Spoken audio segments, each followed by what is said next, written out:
Mennesket har alle dage gjort brug af de ressourcer, verden nu byder på. Brugt dem for at overleve, for at holde varmen og for at producere energi. Et af verdens største problemer er i dag, at vi konstant øger vores energiproduktion. Vi gør det for at følge med et støt stigende forbrug af energi. Det øger udledningen af CO2 i atmosfæren, hvilket skaber den drivhuseffekt, der fører til global opvarmning.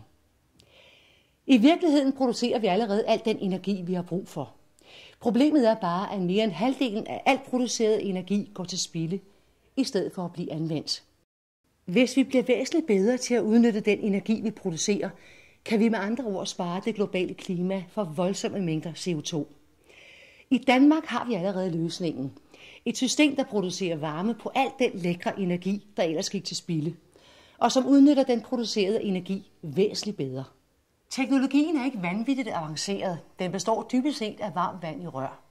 Det er hjørnestenen i vores unikke fjernvarmesystem, der er blandt verdens førende. Herhjemme er vi nemlig utrolig dygtige til at producere varme på en lang række traditionelle og alternative energikilder.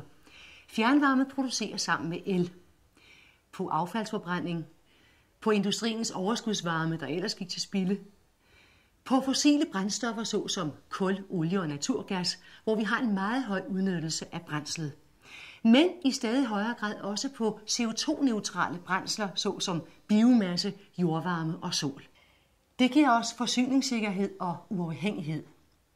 Vi kan desuden producere fjernvarme på alle fremtidens energiformer, eksempelvis på vind- og anden generations biomasse, organisk affald. På den måde opvarmer vi 60% af de danske husstande med fjernvarme. Vi er varmen i din radiator, og det varme vand i din hane. Dermed er du og 3 millioner andre danskere med i landets største miljøbevægelse. Det at anvende fjernvarme er nemlig uden sammenligning det radikalt største bidrag til at begrænse det danske udslip af CO2. Fjernvarme, når god energi er inde i varmen.